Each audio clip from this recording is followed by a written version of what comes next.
Lisa Copeland, and I want to invite you to my show, The Big Sell. Are you ready to stop being a small player in a big world? Are you ready to decommoditize your business? Are you ready to stand aside from the competition? Join me every week on The Big Sell. Dan Lier, welcome to Big Sellers, the art of the big sell. How are you today? Hi, Lisa. I'm doing fantastic, and thank you so much for having me on the show. I'm excited about it. Well, okay, I have to ask you first, what's the deal with the red suit? So you and I met in Scottsdale. Were we in Scottsdale? I'm like, what city? We were in Scottsdale. Yeah, that's where right. was I? Okay, yes, in Scottsdale at Eric Swanson's Habitat Warriors, which is a wonderful event. And Eric's a wonderful friend of both mine and yours.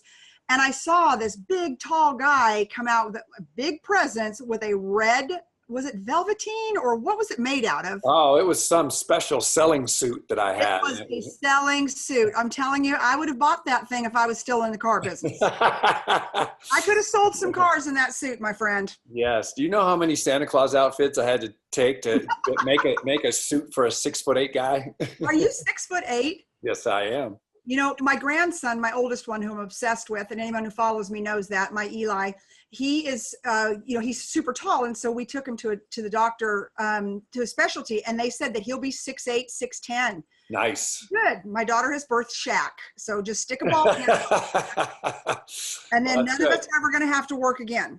Well, that would be nice. Well, the only thing I can say is that I am still working, but I can see great at concerts. And that's the best thing. Yeah, there are no cheap seats for you, are there? Well, as you can see, it doesn't matter where I sit. I can always see great, or if I'm standing in the back or the front, doesn't matter. Okay, so did you play basketball? I did. I was fortunate enough to get a college basketball scholarship. I originally went Division I out of high school to University of Toledo in Ohio. Oh, yes. Which is in the MAC. I played there for a year and a half, and I left to go to Pensacola Junior College in Florida. And then I graduated from a small school in Kansas, Fort Hays State University, where we went 70-5 in 2 years and won 2 straight national championships. So that was a great experience in my life and really set the table for really my mindset and what I believe is possible. Okay, so I have to ask your opinion. I asked my guest earlier today, Dr. Brett McCabe, who is a sports psychologist, and of course you're a basketball player. And yeah. Tell me what you think about you-know-who going to you-know-where. You must be talking about LeBron going to LA. Yeah, because my son has been dancing around here like he's a ballerina for the last 24 hours.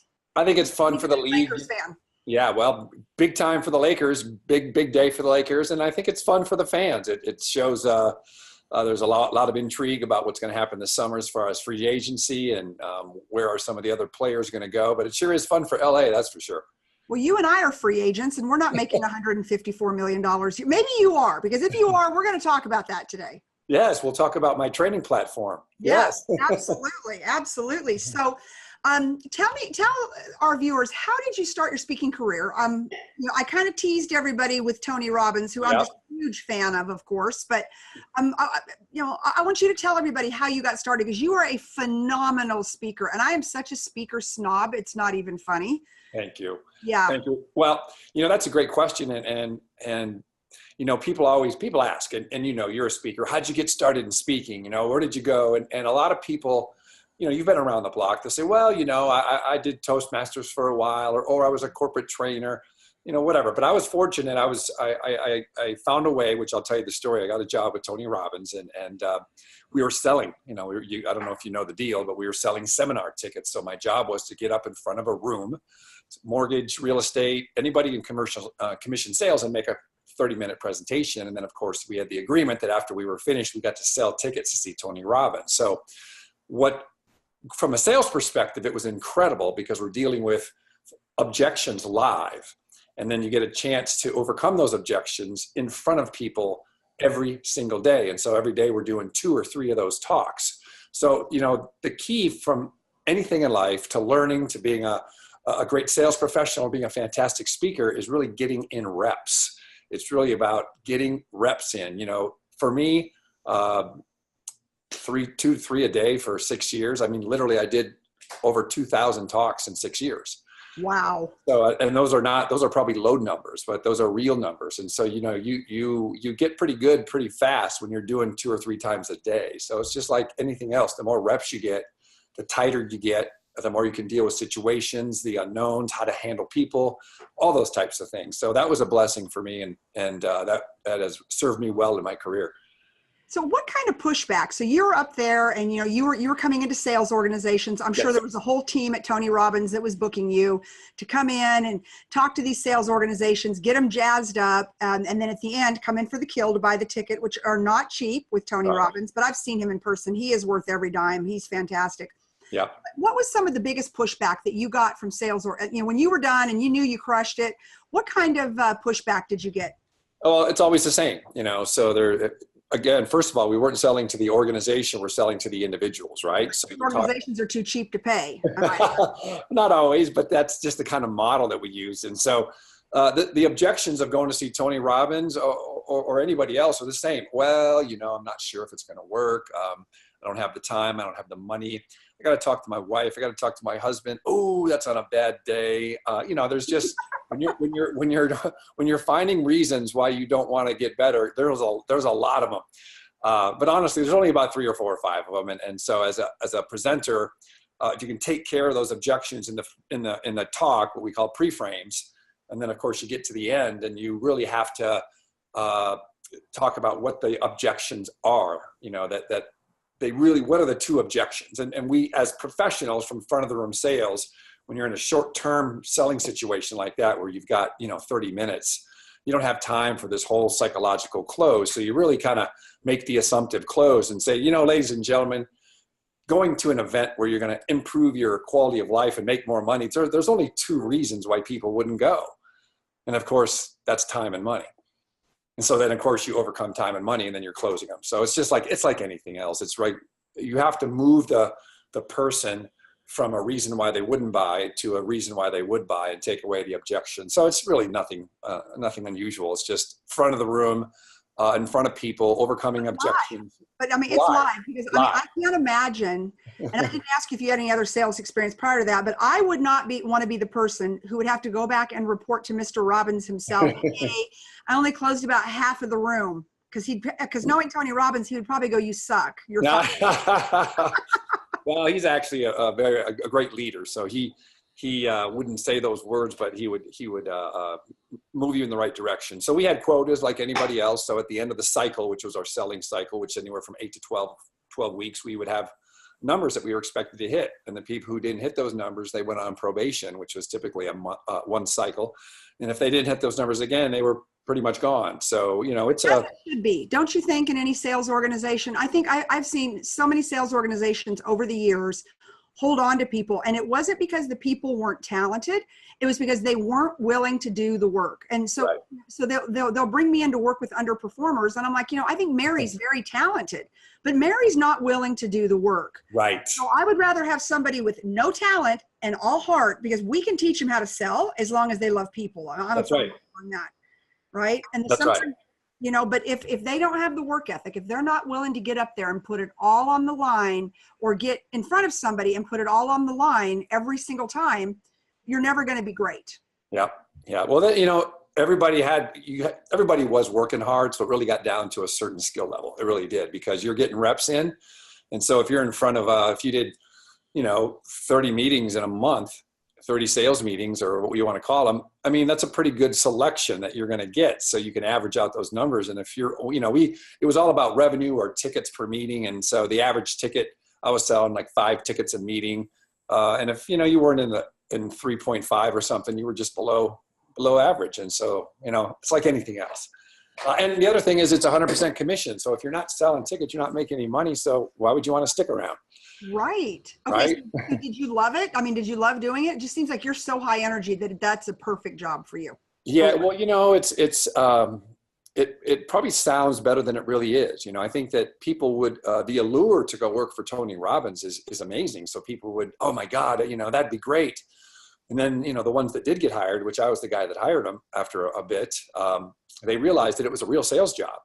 And Tony wasn't there to hold their hand, and Tony wasn't giving them encouraging talks every morning. And so it was, just like in the real world, you're out there banging doors and overcoming challenges and getting kicked out of rooms. And so it's really more about the commitment to improve and also mental toughness. Because, you know, when you get in front of a room and maybe you have an 8 o'clock meeting in a real estate office and you get thrown out, and then you've got a 12 o'clock meeting at First National Bank for some tellers, and then you've got a 6 o'clock meeting or Century 21 real estate, you know, you don't have time to be feeling sorry for yourself. Right, you got to keep pushing on. You know, my executive coach I had for years was one of the top mental toughness coaches in the world. Not only was he my executive coach, but he was my speaking coach. And, right.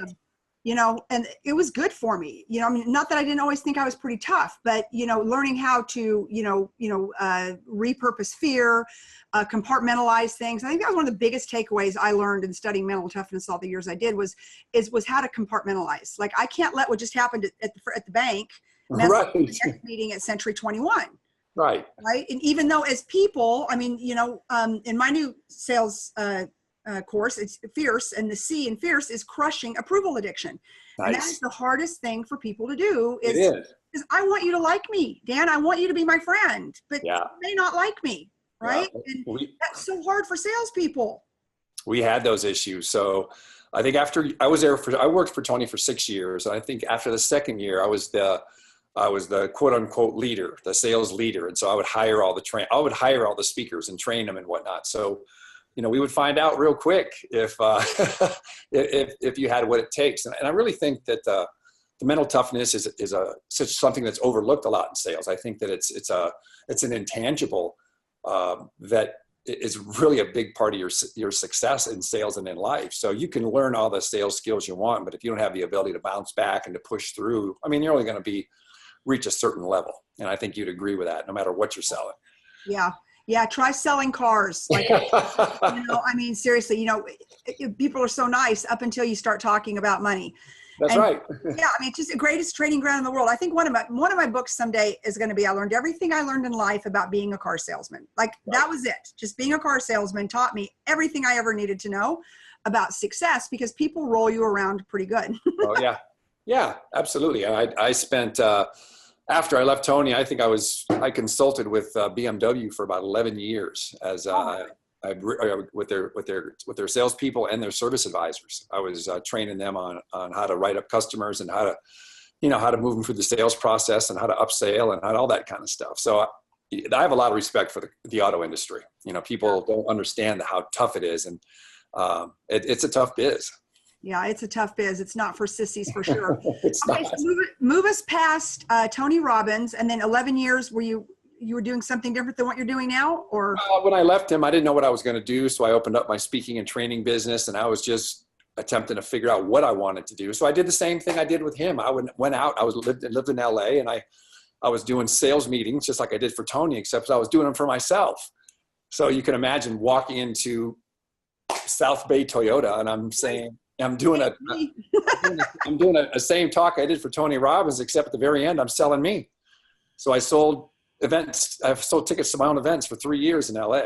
Okay. So I would love to know how that worked out for you. Like, as tough as I think I am, I think I would be weird about that. It is weird. Doing a meeting and then going, okay, by the way, because I think it'd be so easy to ride like a Tony Robbins coattail, right? It's like, and then maybe from the rejection standpoint, I go, well, okay, maybe they just don't like Tony Robbins. I can move on. But if you're in the room, you're doing the deal, and you're presenting your event, and nobody buys a ticket. Did it ever happen? Oh, of course. But it happened with Tony. Hoping we were selling Tony Robbins too. Really? So, yeah, of course. I mean, not everybody likes Tony Robbins, and not everybody wants to get better. And some people only know Tony Robbins from Shallow Hal. You know, you'd be surprised. Yeah, so, I don't know that was one of his better career moves.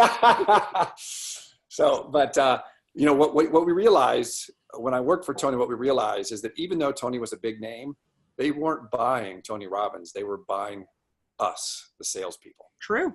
That's what they were doing. Which is a great takeaway for the viewers that are watching this right now. I don't care if you're selling Fiats or Cadillacs or Mercedes or diamond rings or whatever. At the end of the day, they're buying you, the salesperson. Yep. You're the one who is going to bring them in to the relationship. Yep. It's not your product. Yeah. And that's what allowed me to make that switch, because, I'm working for one of the best in the world. And I'm saying, I'm going to sell myself. I knew they were buying me when they went to see Tony Robbins. And so I did the same thing and I got the same results. And so I did that for 3 years, but I realized, that was before the internet, Lisa. So I was out there. Oh, Lord. I mean, that's a grind.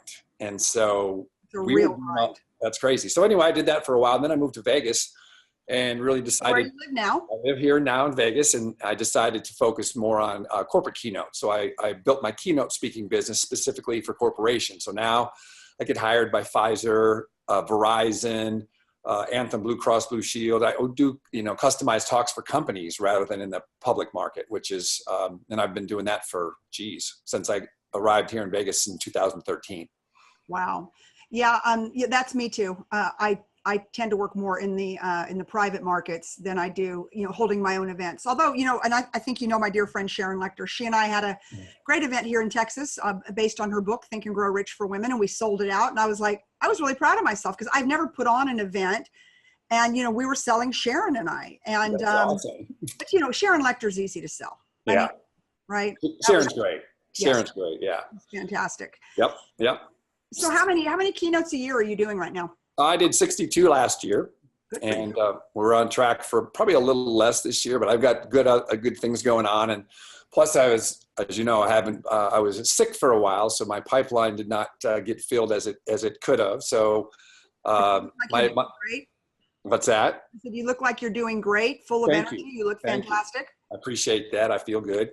So, that's it. So, right now my career is, did the corporate stuff, and now I'm starting to do more private events as well. So I'm still have my corporate keynote business, which is well, I like that. But then now we're doing more private events. I just signed a two event deal with Les Brown. I'm doing one in September with Brad Lee.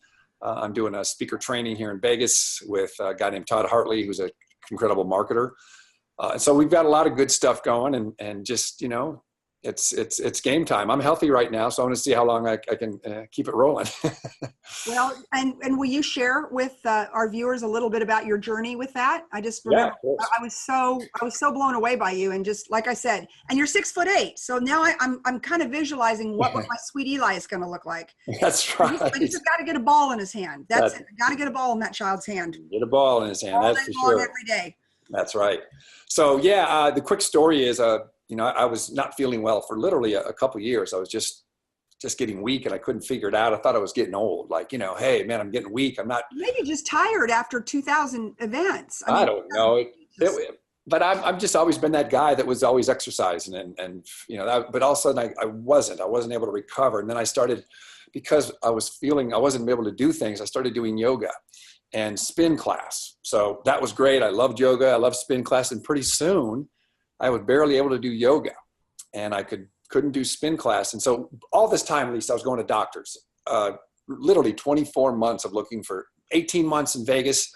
And then went to LA to Keck Medical Center to attempt to figure it out, because I was just I was getting worse and worse and worse. And pretty soon, literally, it sounds crazy. It's absolutely true. I had to move my office. I have one home office, and it was upstairs, and we had to move it downstairs because I wasn't able to I didn't go up the stairs for about probably a year. Wow. And so anyway, I was struggling. I literally could barely do much. I knew I could do a keynote, so I would literally go in and do my keynotes, and then my wife would start traveling with me, because I could do the keynote, but after that, I really couldn't figure out how to. I just was so exhausted. She had to order me food and stuff. It was ridiculous. Anyway, we found out, I finally went to Mayo Clinic in Rochester, Minnesota, and in April of 2017, I got diagnosed with a non-curable blood disease called amyloidosis.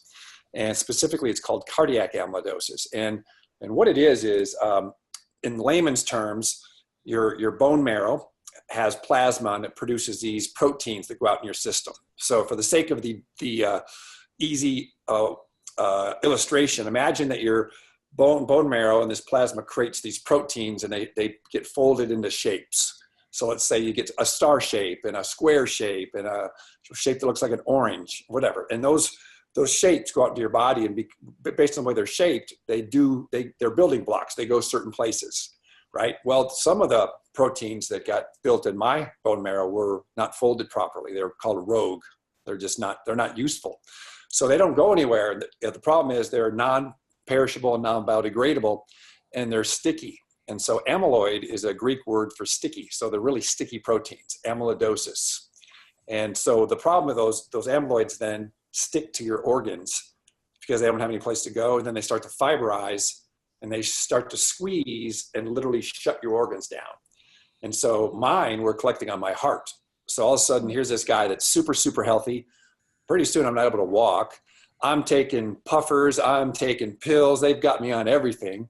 And doctors didn't see it. And they're looking at my heart and they're like, oh, were you an athlete? I'm like, well, I was. They said, yeah, you've got a thick bottom of your heart. It must be, you've got athlete's heart. I'm like, yeah, well, why can't I breathe? Well, you got congestive heart failure. I'm like, well, why?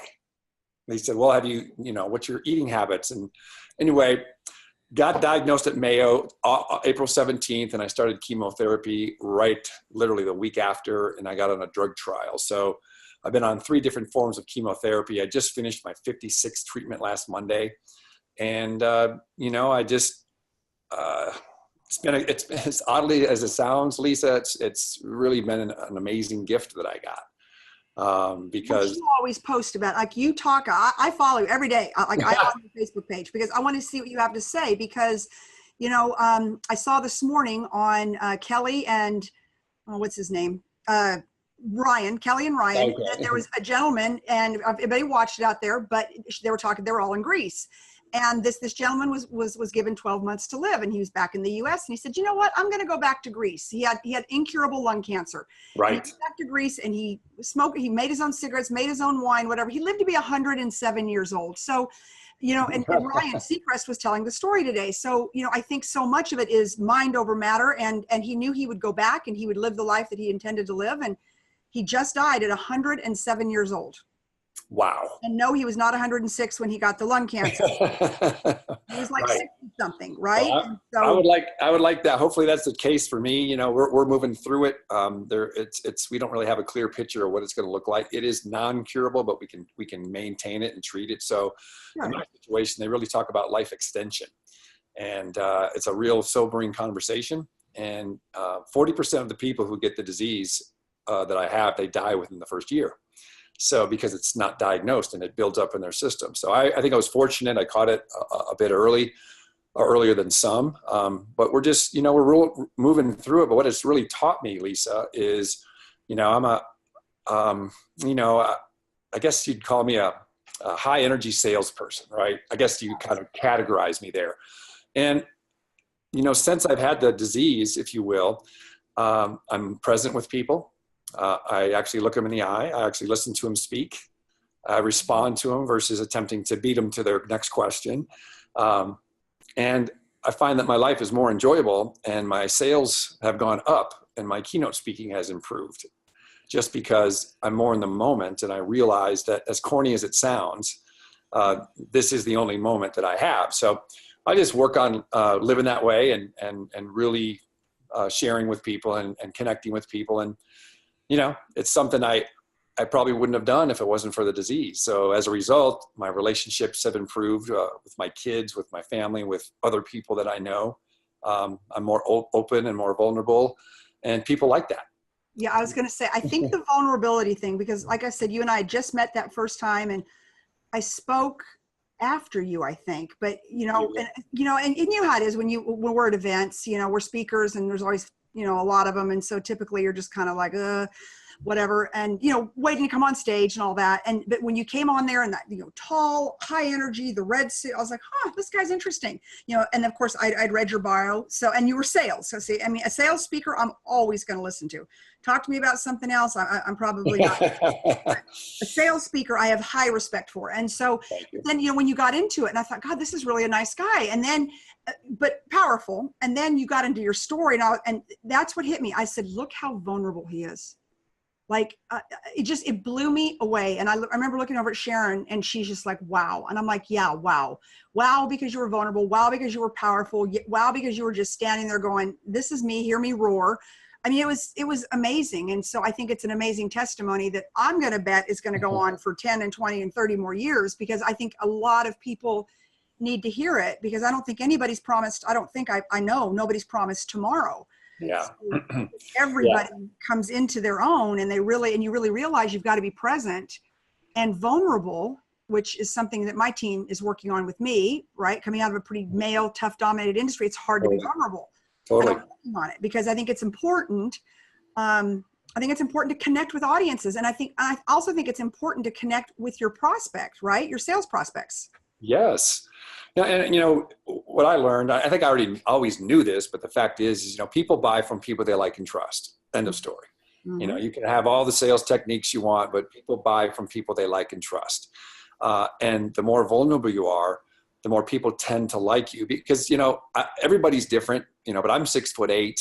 I work for Tony Robbins. You know, people have a certain image of what I'm supposed to be like, you know, ex-basketball, you know, whatever. Right. So the fact that I can go up there and say, this is what my situation is right now.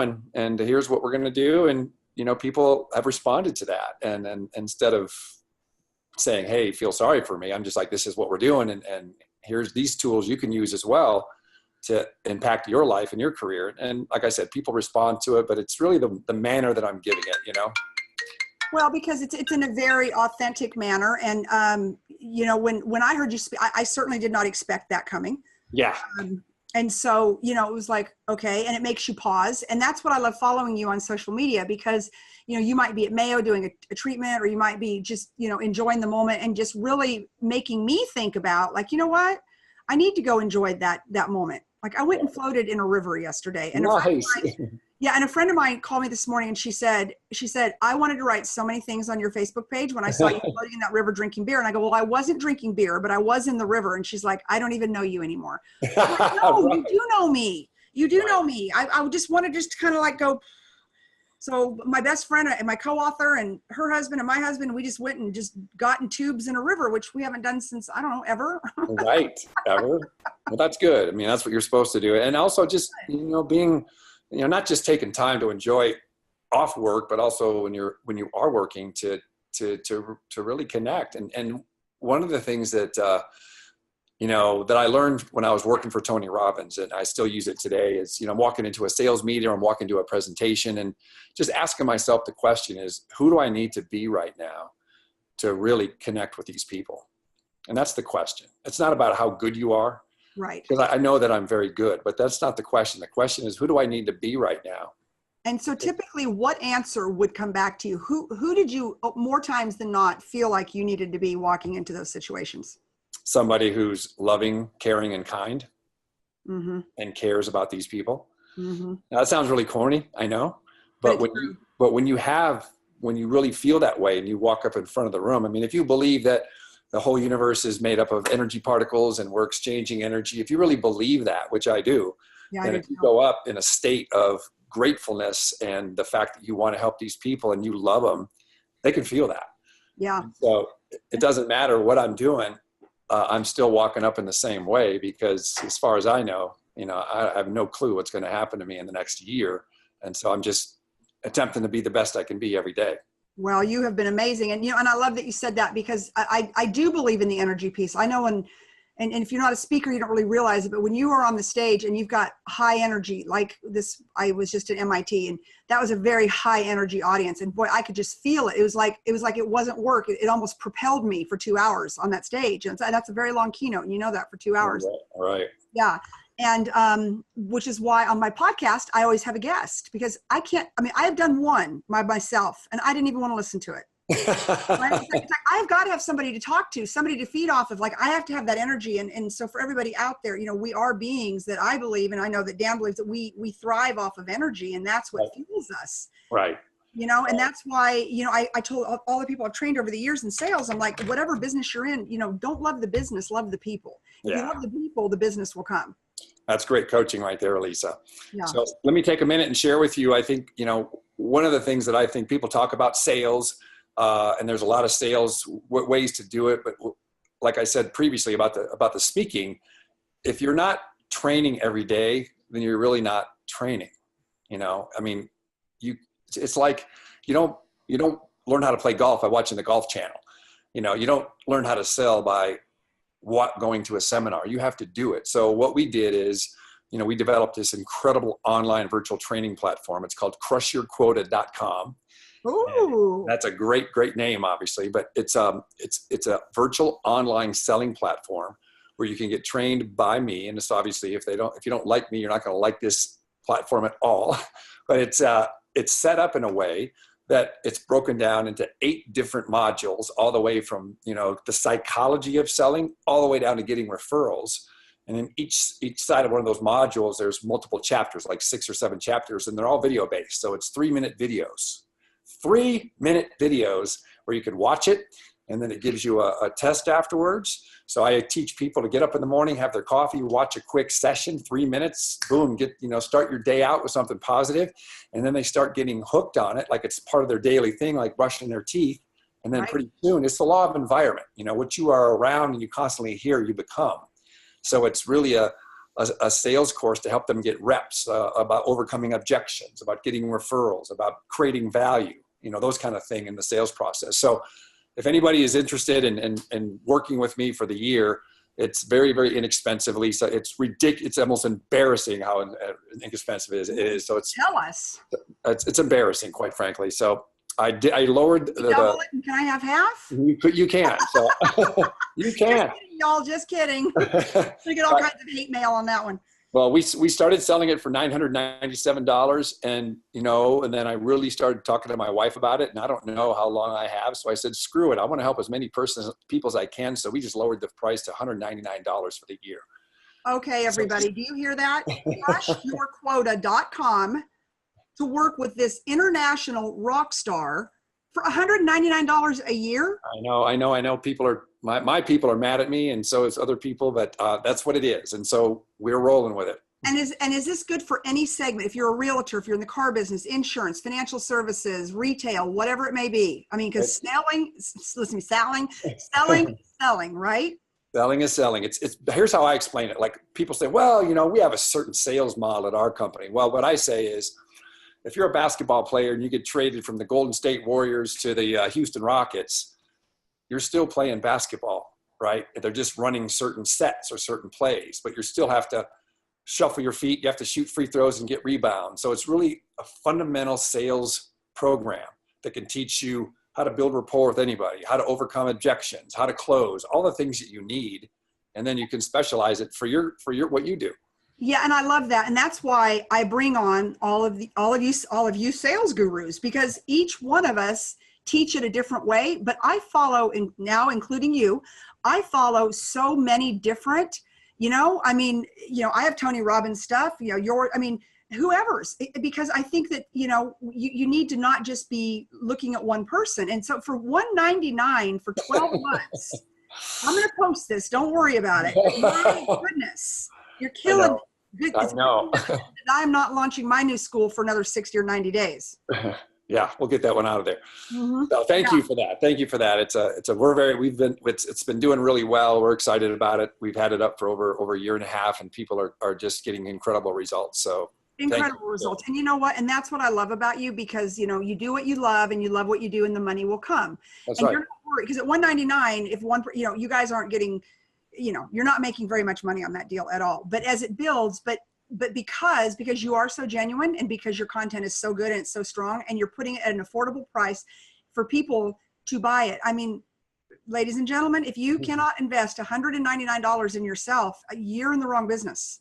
Yeah. And I imagine that you take credit cards, and the link is on there and all that good stuff. Yep. Yeah. We take credit cards. We do. And that's really why I did it, because my clientele can afford much more, but I want everybody to have it. I want kids coming out of college. I want millennials. I want people who are looking to change professions. They might be going through a tough time, but everybody can come up with a couple $100. Yeah. So when you say it's a year-long course, is that because you have that much content built in that library that you could go literally every day, a 3-minute video for an entire year? Well, it's like this. Yes and no. I mean, we're adding more and more content all the time, yet there's probably, I think there's over 100 videos in there, but again, it's learning, not just watching. So for me, like when I was coming up, I would listen to the same audio every day until it was part of my conversation in my head. So what I share with people is, go through, module 1, whether it's on psychology, but you should watch it multiple times. So it's learned, not just, oh, I watched it, oh, hey, I watched the movie. I love it. You've got to, watching a training session is not learning.